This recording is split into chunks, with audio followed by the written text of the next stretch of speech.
Salutations again. Now, if we were in the classroom, I would be asking you what you were wondering about what's going on with Mrs. Brisbane. Because when last we left, Humphrey was wondering, I'll read this sentence again, I wonder if Mrs. Brisbane would ever be back.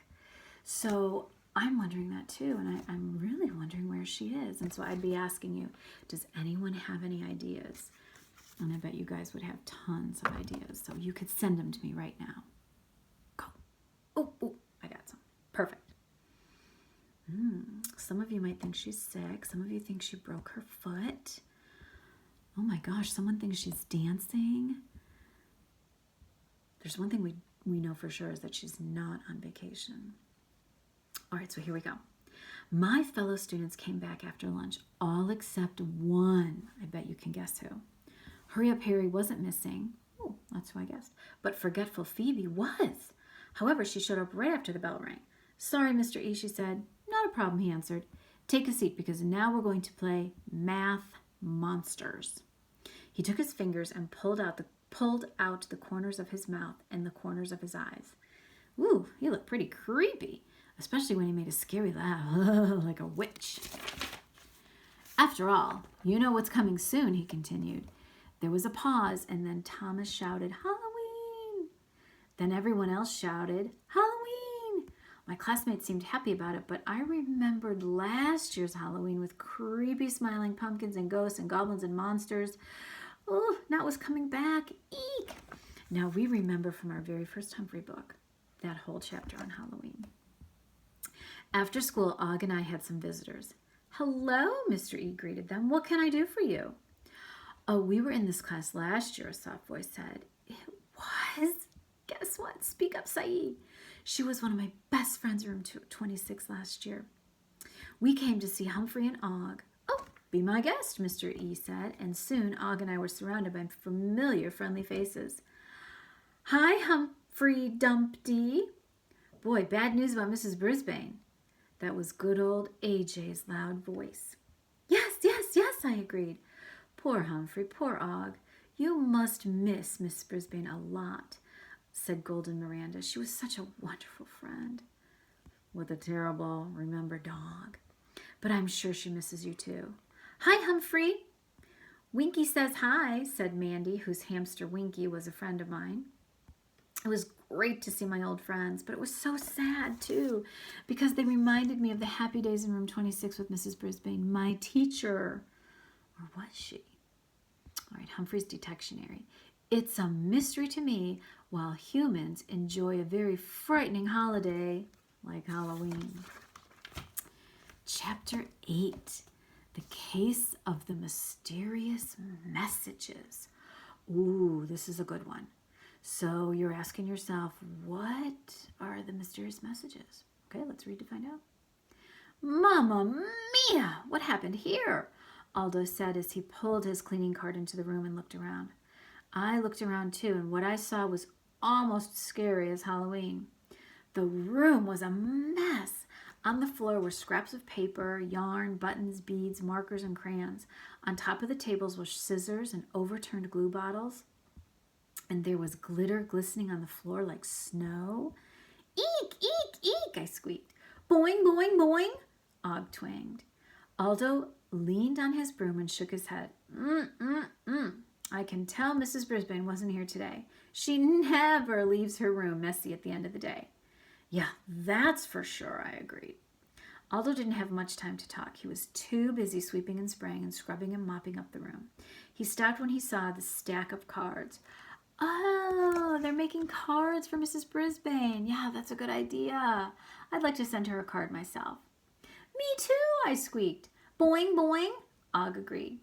After the room was in order and the art supplies neatly stacked on Mrs. Brisbane's desk, Aldo took out his lunch and pulled up a chair close to Og's tank and my cage. When he finished eating, he went over to Mrs. Brisbane's desk, took a piece of paper, and wrote something on it. He folded it in half. Then he wrote on a smaller piece of paper and stuck it on top of the folded paper. Now the substitute will include my card with the others, Aldo said.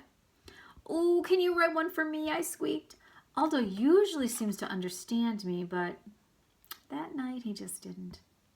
Well, I've got to run, he said. I'll be late getting home tonight, and I have to study for a test. Then he looked around the room. But at least the room is clean.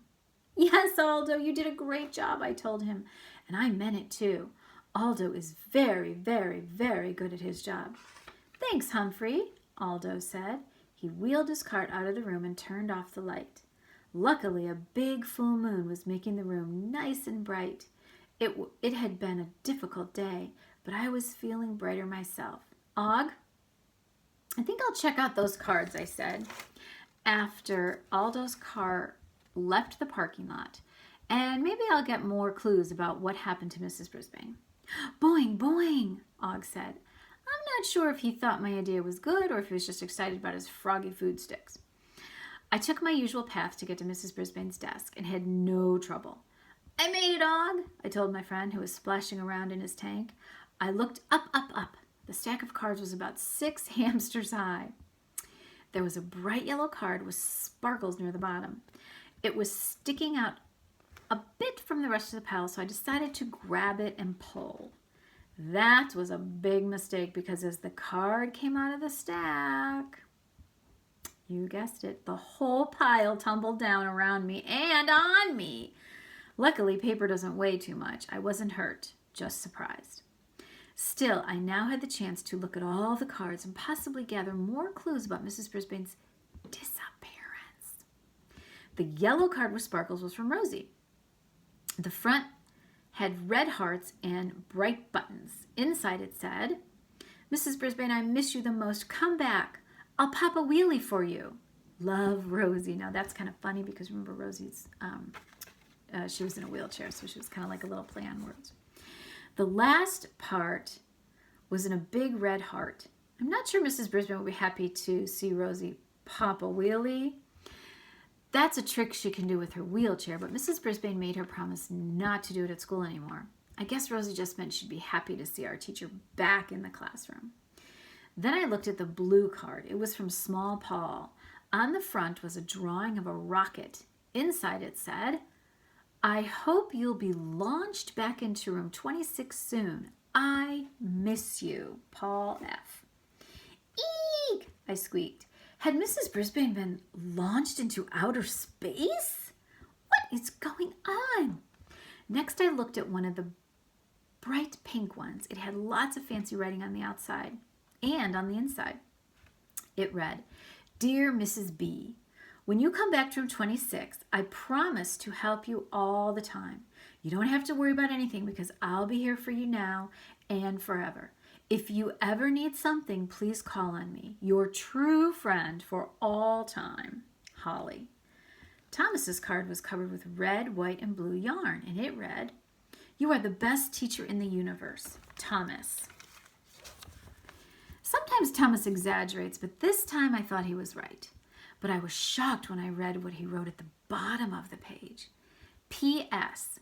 I am the best juggler in the class. I can juggle for hours without dropping a ball, just like my dad. That just wasn't true. Why did a nice boy like Thomas make things up like that? The next card was white with fancy purple letters, and it said, Sometimes I forget things, but I never forget all the nice things you do for us. Come back soon. Love. You guys can probably guess who wrote that. Forgetful Phoebe. I felt a little pang for Phoebe. She was forgetful, but she was also extremely nice. Kelsey's card had a drawing of a ballet dancer on it, and inside it said, Hopefully you'll be on your toes soon, from Kelsey. There was a very plain orange card with blue letters, no glitter, no beads, no buttons, and it said, I'm not good at fancy words, but I miss you. Just Joey. Joey's card was nice and simple. I knew Mrs. Brisbane would like it because it sounded just like him. Ugh, these cards are so nice, I shouted to my friend. Our friends did a good job. He splashed around in a happy-sounding way. I read all the cards. The more I read, the more I wished I could make a card for Mrs. Brisbane too. I looked over at the art supplies. Markers, crayons, glue, and glitter make a very nice looking card, but I also knew they were dangerous, at least to hamsters. Hamsters like me don't wash our paws in soap and water. In fact, soap and water aren't good for us at all. No, no, no. We groom ourselves using our tongue and paws. So if I get glue or markers on my paws and licked it off, I might get very sick. Maybe I could just add some pizzazz. Mr. E had suggested that, but I looked and I couldn't find any jar or bottle or box marked pizzazz. That's kind of funny.